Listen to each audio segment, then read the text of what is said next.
આ મારા પોતાના અનુભવથી તમને કહું છું કે કોઈ પણ વસ્તુનો જ્યારે તમે પ્રેશર લો છો ત્યારે તમારું માઇન્ડ એટલી સારી રીતે રિએક્ટ કરી શકતું નથી એના પોટેન્શિયલ અનુસાર. Trust your own memory.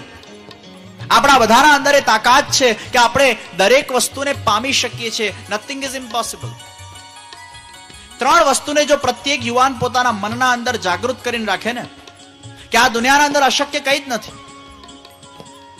અસફળતાનો સ્વીકાર અને ભગવાન ઉપરનો પૂર્ણ વિશ્વાસ, આ 3 તત્વ જ્યારે વ્યક્તિ પોતાના અંદર જાગૃત કરે છે એ ક્યારે પણ પોતાના જીવનના અંદર અસફળ થતો નથી. એક બહુ મોટા વ્યાપારી હતા, બહુ કરોડાધિપતિ હતા, પણ એમના જીવનમાં એક એવું ઇન્સિડન્સ થયું કે કરોડપતિમાંથી રોડપતિ બન્યા. 10 વર્ષ અથાગ મહેનત કરીને એમને પોતાના જાતને ફરી ઉજાગર કરીને એનાથી પણ વધારે પૈસા કમાયા અને અબજોપતિ થયા. બધા ન્યૂઝ ચેનલ્સ વાળા એમને પૂછવા ગયા કે તમે જ્યારે કરોડપતિમાંથી રોડપતિ થયા ત્યારે તમારી મનની વ્યવસ્થા શું હતી? પેલા ભાઈએ બહુ સરસ વાત કરી કે ચોક્કસ મારા સંજોગોના અનુસાર, મારી પરિસ્થિતિના અનુસાર મને અસફળતા મળી હતી, પણ મેં મારા જાતને ક્યારે પણ અસફળ માન્યો નહોતો.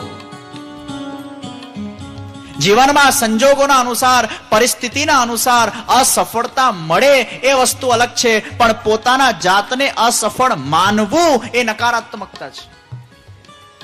અસફળતામાં પણ ફળ છે અને સફળતામાં પણ ફળ છે. જે અસફળતાનો સ્વીકાર કરી શકે છે એ જ વ્યક્તિ સફળ થઈ શકે છે. સફળ માણસે પોતાના જીવનના અંદર અનેક પ્રકારની મુશ્કેલીઓનો સામનો કરેલો છે. અમેરિકાના રાષ્ટ્રપતિ અબ્રાહમ લિંકન 17 વાર રાષ્ટ્રપતિનો ચુનાવ હાર્યા પછી 18મી વારમાં જીત્યા, તો 17 વાર હારતી વખતે એમની મેન્ટલ સ્ટેટસ શું હશે, કોઈએ વિચાર્યું હશે? कॉन्फिडेंस चाहिए, मनोबल चाहिए, चैलेंजेस को स्वीकार करने की ताकत चाहिए, भगवान पर भरोसा चाहिए और असफलता में कभी भी अपने आप को असफल नहीं मानने की भावना चाहिए. तब व्यक्ति सुरखरू होता है अनेक ठोकरें खाने के बाद. क्षमा परवाने को जलना सिखाती है, शाम सूरज को ढलना सिखाती है, गिरने वाले को टोकना मत दोस्तों, ठोकरे इंसान को चलना सिखाती है. આ જેટલી ફેલિયર રૂપી ઠોકરો માણસને વાગે છે એટલો વ્યક્તિ વધારે ને વધારે પરિપક્વ બને છે. જિંદગી કી યહી રીત હૈ, હાર કે બાદ હી જીત હૈ. પોતાના જાતને હારેલો માનવો એ વ્યક્તિ ક્યારે પણ પોતાના જાતને જીતાડી શકતો નથી.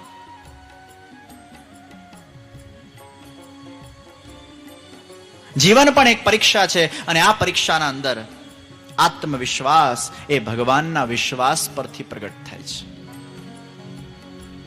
અશક્ય કશું નથી, ધૈર્યની આવશ્યકતા છે. વાક પતયે નમઃ, આ મંત્રનું અનુષ્ઠાન તમારા છોકરાઓ પાસે કરાવો.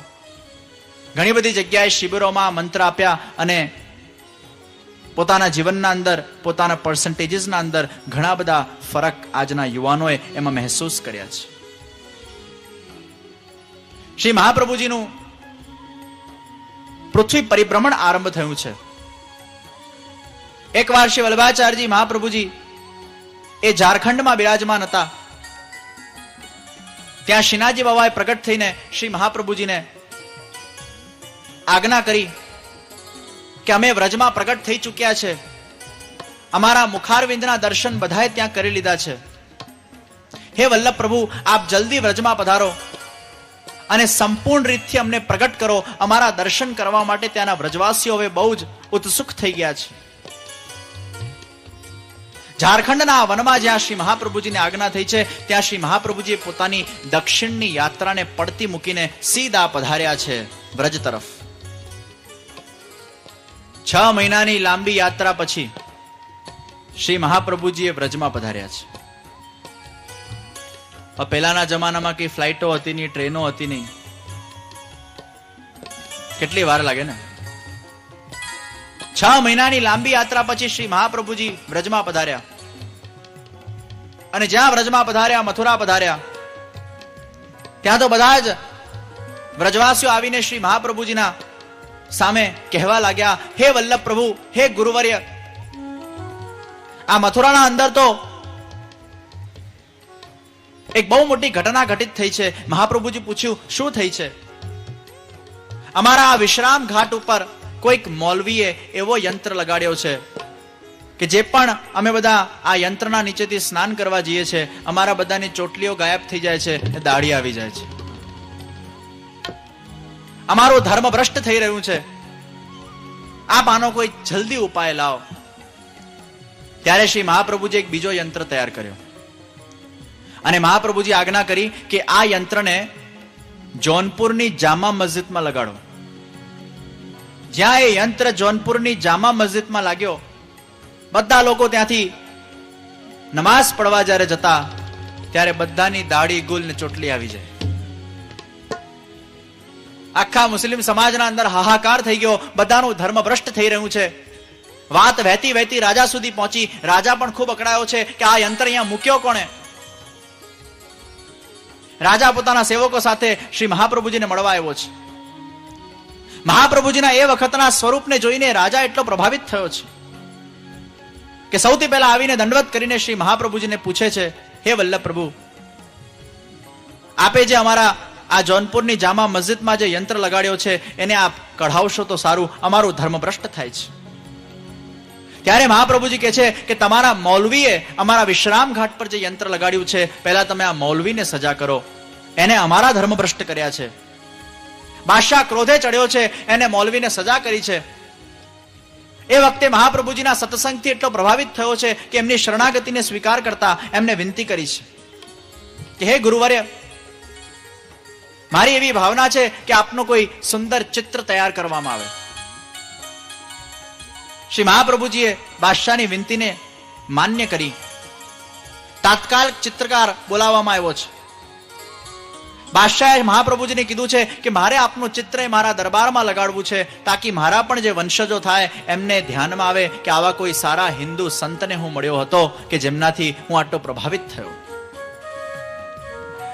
એ વખતે તાત્કાલિક ચિત્રકાર શ્રી મહાપ્રભુજીના પ્રત્યક્ષ સામે બેસીને એ ચિત્રકારે જે શ્રી મહાપ્રભુજીનું ચિત્ર બનાવ્યું, આજે શ્રી વલ્લભાચાર્યજી મહાપ્રભુજીના જેટલા પણ ચિત્રો આપણા પાસે ઉપલબ્ધ છે કે જેના ઉપરથી આટલા હજારો ચિત્ર બન્યા છે, એનું શ્રેય, એનું ધન્યવાદ એ પેલા રાજાને આપણે આપવું જોઈએ. જો એને શ્રી મહાપ્રભુજીનું ચિત્ર એ વખતે બનાવ્યું ન હોતે તો આજે આપણા પાસે આ બધા શ્રી મહાપ્રભુજીના એ ચિત્રો ઉપલબ્ધ ન થયા. મહાપ્રભુજી કહે છે કે 2010 ના અંદર કદાચ આજના યુવાનો એમ પ્રશ્ન કરે કે મહાપ્રભુજીને તો બ્રહ્મ સંબંધ છે ને સપનામાં અપાયેલું, મહાપ્રભુજીને બ્રહ્મ સંબંધ છે ને ખાલી ભ્રમ થયો હતો, મહાપ્રભુજીને તો આકાશવાણી દ્વારા અપાયેલું.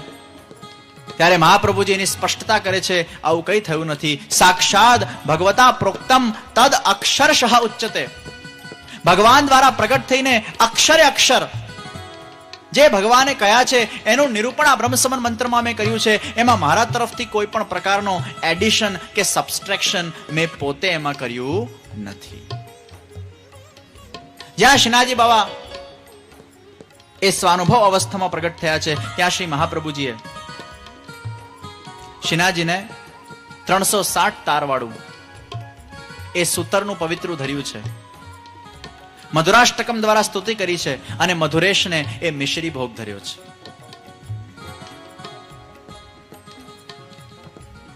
આ શ્રીનાથજી ક્યાં પ્રગટ થયા? સ્વાનુભવ રૂપે ગોકુલમાં. હજી જતીપુરામાં શ્રીનાથજી પ્રગટ થયા નથી. આ સ્વાનુભવ અવસ્થામાં પ્રગટ થયા છે. સાક્ષાત પ્રગટ થવાના હજી બાકી છે. ब्रह्म संबंध दीक्षा पाई। जीवात्मा का परब्रह्म परमात्मा के साथ का अटूट संबंध वो ब्रह्म संबंध है। मैंने एक बार अमेरिका में एक छोकराए पूछ्યું कि India is a very confusing country. India is a very confusing country કે ભારત દેશના અંદર કેટલા બધા ધર્મો છે, કેટલા બધા સંપ્રદાયો છે, કેટલા બધા ભગવાનો છે, કેટલી બધી ભાષાઓ છે, કેટલા બધા કલ્ચર્સ છે, કેટલી બધી સંસ્કૃતિઓ છે, કેટલું બધું આ છે, કેટલું બધું તે છે। અમારા દેશમાં તો શાંતિ, એકલા જીસસ અને ક્રિશ્चियनिटी કે જફા જ નહીં।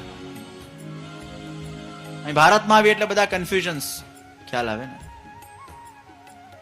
ત્યારે મેં છોકરાને કીધું કે કે તું કોઈ હોટલમાં જાય અને એ હોટલના અંદર જો તને એવું કહેવામાં આવે કે અહીંયા ખાલી પાવભાજી જ ઉપલબ્ધ છે, અહીંયા બીજી કોઈ આઈટમ્સ ઉપલબ્ધ નથી, એ હોટલને સારી કહેવાય? જે હોટલના અંદર રહેવાની વ્યવસ્થા નથી, જે હોટલના અંદર કોઈ વેરાયટીઝ નથી, જે હોટલના અંદર ખાલી એક જ વસ્તુ મળે છે, એ હોટલને કે સારી કહેવાય? જે હોટલના અંદર બધી જ વ્યવસ્થા હોય, બધી વેરાયટી હોય, એ હોટલને શ્રેષ્ઠ કહેવાય ને? ત્યારે મેં છોકરાને કીધું કે તમારા દેશમાં તો ખાલી એક જ વસ્તુ મળે છે, અમારા દેશની આ સમૃદ્ધિ છે, આટલા બધા ધર્મો, આટલા બધા સંપ્રદાય, આટલા બધા ભગવાન જે દેશમાં જન્મ લેતા હોય, અવતાર લેતા હોય, એ દેશની સમૃદ્ધિ છે અને અમને એનો ગૌરવ છે. આટલા બધા ધર્મો આપણા દેશના અંદર છે, આટલા સંપ્રદાયો, આટલા ધર્મગુરુઓ, આટલા ભગવાનો, ये हमारे देश की समृद्धि है, એનું ગૌરવ લઈએ છીએ. આપણા દેશના અંદર આટલા બધા ભગવાનોને અવતાર લેવાની ઈચ્છા થઈ, આટલા બધા આચાર્યોને અવતાર લેવાની ઈચ્છા થઈ, આપણા દેશમાં કંઈક સારું હશે તો ઈચ્છા થઈ ને. તમારા દેશમાં કોને ઈચ્છા થાય? કઈ હોય તો ઈચ્છા થાય ને ભાઈ. ये हमारी भूमि का प्रताप है, ये भारत भूमि का प्रताप है. આટલા બધા ભગવાનો એ અહીંયા પ્રગટ થયા છે, એ અમારી સમૃદ્ધિ છે. આટલી બધી વેરાયટીઝ છે, આટલા બધા ઓપ્શન્સ છે, જેને જ્યાં જવું હોય જઈ શકે. કેટલા બધા ઓપ્શન્સ છે ને આપણા પાસે, કેટલા બધા ધર્મો, સંપ્રદાયો, આ ઓપ્શન્સ છે, जिसमें जिसको जाना हो. पर એક વસ્તુ બહુ સ્પષ્ટ છે કે બધા ધર્મોમાં એક સાથે જવાતું નથી, બધા સંપ્રદાયોમાં એક સાથે જવાતું નથી, બધા ભગવાનોને એક સાથે મનાતું નથી. ઘણી વાર છોકરાઓ પૂછે કે why we have to believe in only one religion, why we have to believe in only one God, why we cannot go in all the religions together, why we cannot worship all the gods together. મુંબઈના અંદર, કાંદિવલીના અંદર 100 સારી સ્કૂલો હોય અને mummy પોતાના છોકરાને કે બેટા 100 સારી સ્કૂલ છે, રોજ એક એક દિવસ અલગ અલગ સ્કૂલમાં જજે, એનું શું રિઝલ્ટ આવે? 100 સ્કૂલમાં એક સાથે જવાતું નથી. He has to select one particular school for his own studies. He cannot go in all the schools together. 10મા ધોરણ પછી બહુ બધી લાઈનો હોય અને છોકરો કન્ફ્યુઝ થતો હોય કે આટલી બધી લાઈનો છે, હું એક કામ કરું, એક વર્ષ બધી લાઈનોને પહેલા હું ચાખું, 50 લાઈનને એક વર્ષ હું જોઉં કઈ લાઈન મારા માટે અપ્રોપ્રિએટ છે, અને 80 વર્ષે ખાટલા પર બેઠો બેઠો વિચાર કરે કે મારે ડોક્ટર બનવા જેવું, તો ટાઈમ ઇઝ ગોન ભાઈ. એ વખતે સિલેક્શન થવા જોઈએ, સિલેક્શન તો થવું જોઈએ ને. 10મા ધોરણ પછી બહુ બધી લાઈન હોય, પણ બધી લાઈનોમાં એક સાથે જવાતું નથી, બધી ડિગ્રીઓને એક સાથે પ્રાપ્ત કરાતું નથી. You have to select one particular line, then you get the degree. ઘણા લોકો કહે છે આ બધા ધર્મો છે ને ફેનેટિક છે, આ બધું ફેનેટિઝમ છે, આ બધું આમ છે, આ બધું તેમ છે.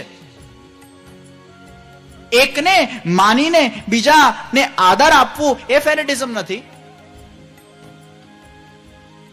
તમે એક સ્કૂલને સિલેક્ટ કરો એ ફેનેટિઝમ થયું, તમે એક પત્નીને સિલેક્ટ કરો એ ફેનેટિઝમ થયું, તમે એક વ્યક્તિને પ્રેમ કરો એ ફેનેટિઝમ થયું, તમે એકમાં શ્રદ્ધા રાખો એ ફેનેટિઝમ થયું, તમે એક કંપનીના અંદર જોબ કરો તમારી પૂર્ણ વફાદારીથી એ ફેનેટિઝમ થયું. લૌકિકના અંદર દરેક જગ્યાએ એક એક વસ્તુના સિલેક્શન છે, પણ અલૌકિકમાં, ધર્મમાં જે આવે છે ત્યાં બધે કન્ફ્યુઝન્સ આવે છે, કારણ કે સિલેક્શન્સ નથી ને. એક કો માનના और दूसरे को अपमान करना वो फेनेटिज्म है, लेकिन सबको आदर देकर एक को मानना वो श्रद्धा है. એઝ અ હિન્દુ આપણે દરેક ધર્મને રિસ્પેક્ટ કરીએ છીએ, દરેક ધર્મ પૂજનીય છે, દરેક ભગવાન પૂજનીય છે, દરેક ધર્મના દરેક ધર્મ ગ્રંથો પૂજનીય છે, પણ એનો અર્થ એ નહીં કે બધા ધર્મ ગ્રંથોની ખીચડી આપણા ઘરે આપણે કરીએ અને દરેકમાંથી એક એક વાક્ય વાંચીને આપણા જાતને કન્ફ્યુઝ કરીએ, ક્યોંકि દરેક ધર્મ કઈ અલગ અલગ કે છે. એટલો ટાઈમ છે 24 કલાક તમારા પાસે કે ધર્મો માટે ડેડિકેટ કરો અને બધા ધર્મોને સ્ટડી કરો. શરીર માટે એક સ્કૂલ હોય, એક લાઈન હોય, એક ડિગ્રી હોય, એમ આત્માની સ્કૂલનું નામ છે ધર્મ. હિન્દુ ધર્મ એક સ્કૂલ છે, ક્રિશ્ચિયાનિટી સ્કૂલ છે, મુસ્લિમ ધર્મ એક સ્કૂલ છે. આ બધામાંથી એક સ્કૂલને આપણે સિલેક્ટ કરીએ છીએ, હિન્દુ ધર્મની સ્કૂલ. હિન્દુ ધર્મરૂપી સ્કૂલના અંદર પણ 10મા ધોરણ પછી બહુ બધી લાઈનો છે, પુષ્ટિ માર્ગ છે, સ્વામિનારાયણ છે, ઇસ્કોન છે, આ છે, તે છે, ઘણી બધી લાઇન્સ છે. Out of that we select one line, જેમાં આપણે ડીપ જઈને એને સમજીને આપણા જીવનને આત્મકલ્યાણના માર્ગે લઈ જઈ શકીએ. પુષ્ટિ માર્ગની લાઈનની જે એન્ટ્રન્સ ટેસ્ટ છે, દરેક લાઈનમાં એન્ટ્રન્સ ટેસ્ટ હોય ને, પુષ્ટિ માર્ગ રૂપી લાઈનની જે એન્ટ્રન્સ ટેસ્ટ છે એનું નામ છે બ્રહ્મ સંબંધ. આ લાઈનના અંદર જ્યારે પ્રવેશ કરવો હોય તો સૌથી પહેલા બ્રહ્મ સંબંધ લેવામાં આવે છે, પરમાત્મા સાથેનું રિલેશન થાય છે, પછી આ લાઈનના અંદર પ્રવેશ મળે છે. જીવાત્મા એ પરમાત્માનું અંશ છે. આપણે બધા જે ભગવાનના સંબંધને ભૂલી ગયા છે અને બ્રહ્મ સંબંધ લેતી વખતે ભગવાનને આપણે કહીએ છીએ, હે ભગવાન, મારું દેહ, ઇન્દ્રિય, આત્મા બધું આપના ચરણારવિંદમાં હું સમર્પિત કરું છું. હે કૃષ્ણ, હું તારો છું. શ્રી કૃષ્ણ શરણમ મમ. અહંકારનું પરમાત્માના ચરણોના અંદર સમર્પણ બ્રહ્મ સંબંધ. શરણાગતિનો આ માર્ગ છે. શરણાગતિ એકમાં જ થાય, અનેકમાં ન થાય. પ્રેમ એકથી થાય, અનેકમાં ન થાય. એક કા આશ્રય. ઇતિહાસ એનો સાક્ષી છે કે ભક્તિ એકમાં થાય છે તો સિદ્ધ બને છે. ઇતિહાસ ઉસકા સાક્ષી है. હનુમાનજીની ભક્તિ કેમ મહાન કે હનુમાનજીએ પોતાના છાતી ફાડીને સીતારામના દર્શન કરાવ્યા. હનુમાનજીએ વિશ્વને બતાડ્યું કે ભક્તિ કરો તો એક કી કરો. મેરે તો गिरधर गोपाल दूसरो न कोई. मीराए કીધું ભક્તિ કરો તો એક કી કરો. तुलसी मस्तक तब झुके जब धनुष बांध लियो हाथ. ભક્તિ કરો એક કી કરો. એમાં ગભરાઈ ગયા. તુલસીદાસજી પર કૃષ્ણ ભગવાન નારાજ થયા. હે તુલસીદાસ, તું મારું અપમાન કરે છે. તુલસીદાસ કહે છે, મને બાંસુરીમાં રસ નથી, મને તો ધનુષમાં રસ છે. તમે મારા સાથે બાંસુરી વગાડશો, મને કોઈ રસ નથી. આપ ધનુષ લઈને આવશો તો મને રસ છે ને. અને કૃષ્ણ એમને ધનુષમાં દર્શન આપે છે તો એની અનન્યતાને વશ થઈને કૃષ્ણ પણ તુલસીદાસ સામે વશીભૂત થઈ ગયા છે. સર્વધર્માન પરિત્યજ્ય મામેકમ શરણમ વ્રજ અહમ ત્વામ સર્વ પાપેભ્યો મોક્ષયસ્યામિ મા શુચ. એકની આશ્રય, એકની શરણાગતિ.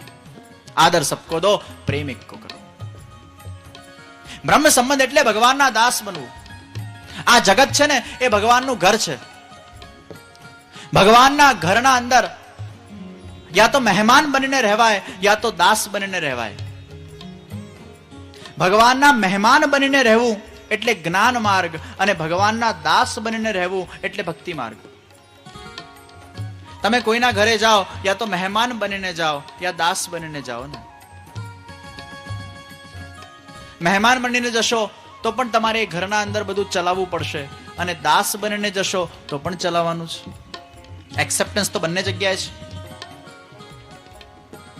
ભાઈ મને તો મહેમાન બનવાનો બહુ સારો અનુભવ છે વિશ્વભરમાં. મારી એક કથા પૂરી થાય બીજી ચાલુ થાય એટલે બધે દર 7-7 દિવસે મારો પડાવ બદલાય. મારા સાથે આ લોકોનો બદલાય.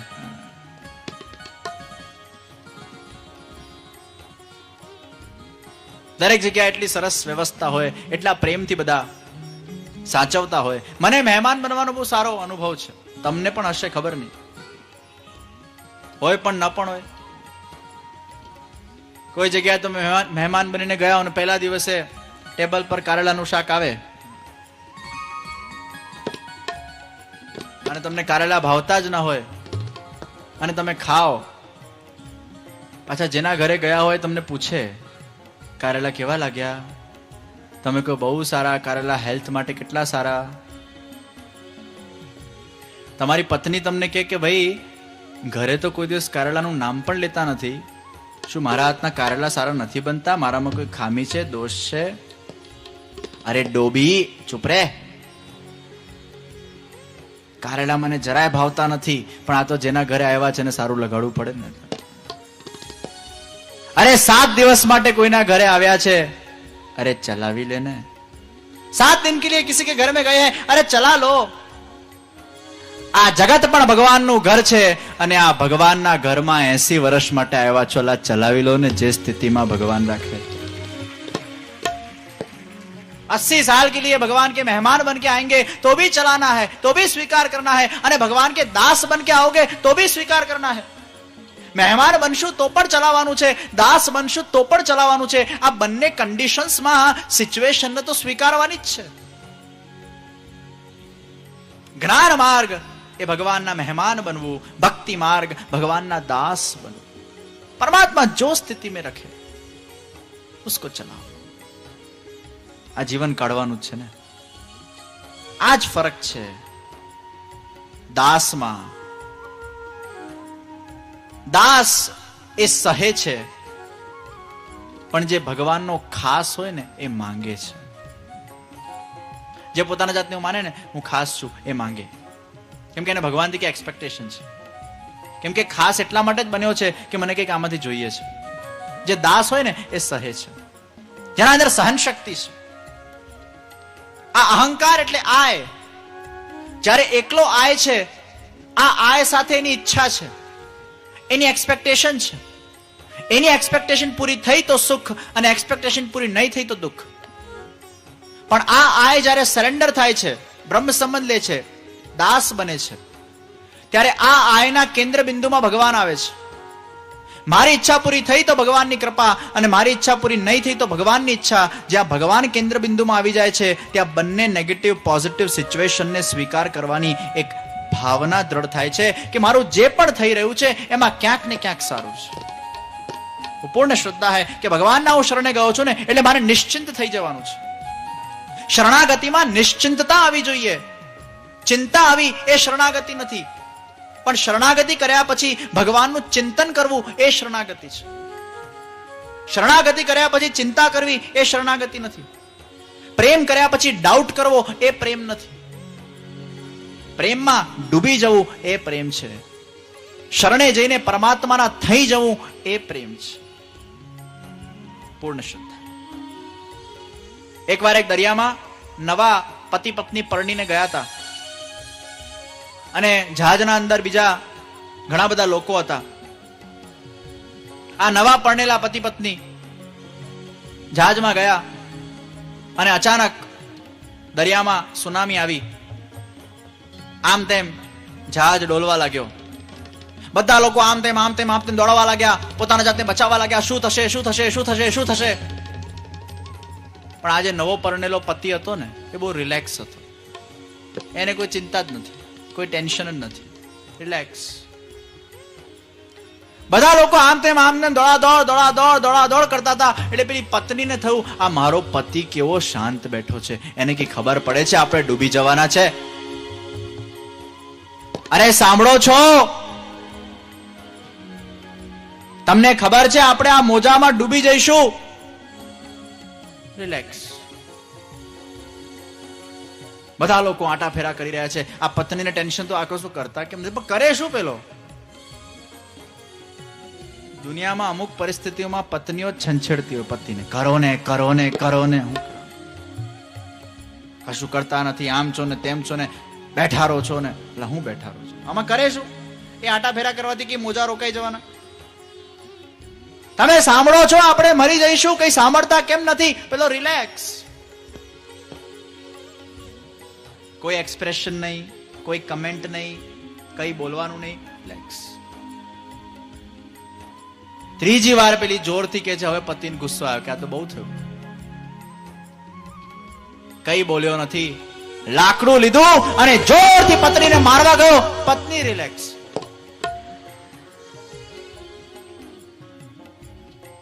પત્ની રિલેક્સ. પતિ કે છે તને ખબર છે આ લાકડાથી તને હું મારવાનો છું? હા. તને ડર નથી લાગતો? ના. કેમ? કારણ કે જેને આ લાકડું પકડ્યું છે ને એના પર મને વિશ્વાસ છે કે મને મારી શકતો નથી. ત્યારે પતિ કે છે કે આ મોજાઓ પર મને એટલા માટે ડર લાગતો નથી કે મોજાઓને ચલાવનાર પર મને વિશ્વાસ છે કે મને ડૂબાડી શકતો નથી. इसलिए मैं रिलैक्स हूं. શરણાગતિથી નિશ્ચિંતતા આવી જોઈએ, રિલેક્સેશન આવવું જોઈએ, શાંતિ આવી જોઈએ. ये શરણાગતિ है. કોઈને જ્યારે તમે તમારા જાતને સોંપી દો છો ને પછી તમે તમારી ચિંતા નથી કરતા, એ તમારી ચિંતા કરે છે. બાળક ક્યારે પણ પોતાની ચિંતા કરતો નથી, એની માં એની ચિંતા કરે છે. આપણા બધાના સર્વસ્વ પરમાત્માને જ્યારે આપણે સોંપી દીધું હોય પછી પરમાત્મા ચોક્કસ ચિંતા કરવાનો છે. નિશ્ચિત કર્મ કરવા જોઈએ, નિશ્ચિત પુરુષાર્થ કરવું જોઈએ, નિશ્ચિત એફર્ટ્સ મૂકવા જોઈએ, પણ ફળ ભગવાન પર છોડી દો. પરિશ્રમ કરવું એ જીવનું કર્તવ્ય છે, એફર્ટ્સ કરવું એ જીવનું કર્તવ્ય છે, પણ કૃપા કરવી એ પરમાત્માનું કર્તવ્ય છે. ઉન પર છોડ દો. ये जगत वो भगवान की लीला है. અને આ કૃષ્ણ ભગવાન સાથે જ્યારે તમે બ્રહ્મ સંબંધ લેશો ને, કૃષ્ણ ભગવાન બહુ કસોટી આપશે, બહુ પરીક્ષા લેશે અને તપાઈને તમને પરિપક્વ બનાવશે. ભગવાન की ભક્તિ કોઈ સરળ નહીં है. ભગવાને ઇન્સ્ટન્ટ ફલના પ્રદાતા નથી. ભગવાને બહુ વખતની મહેનત પછી ફલ આપે છે. અને હંમેશા પ્રેશિયસ વસ્તુ છે ને, મહેનતથી પ્રાપ્ત થાય, એમને પ્રાપ્ત ન થાય. ડોક્ટરની ડિગ્રી પણ મહેનતથી મળે છે ને, એમને આંખ બંધ કરો ડિગ્રી મળી જાય ના. સર્જન મહેનતથી બનાય છે ને. ભક્તિ માર્ગમાં પણ જ્યારે એ ઉચ્ચ ડિગ્રી પ્રાપ્ત કરવી હોય ત્યારે ભગવાન અનેક કસોટી લે છે, અને એ કસોટીના અંદર સૌથી પહેલી આવશ્યકતા છે ધૈર્ય, પેશન્સ. શ્રી પ્રભુને પ્યારા શ્રી યમુનાજીના લાડીલા એવા રસિક સત્સંગી વૈષ્ણવોને જો આ વચનામૃત ગમ્યા હોય તો વિડીયોને લાઈક કરજો, શેર કરજો અને કમેન્ટ બોક્સમાં જય શ્રી કૃષ્ણ જરૂર લખજો. અને અમારી ચેનલ શ્રી વલ્લભ સત્સંગને સબસ્ક્રાઈબ કરવાનું ભૂલશો નહીં. જય શ્રી કૃષ્ણ.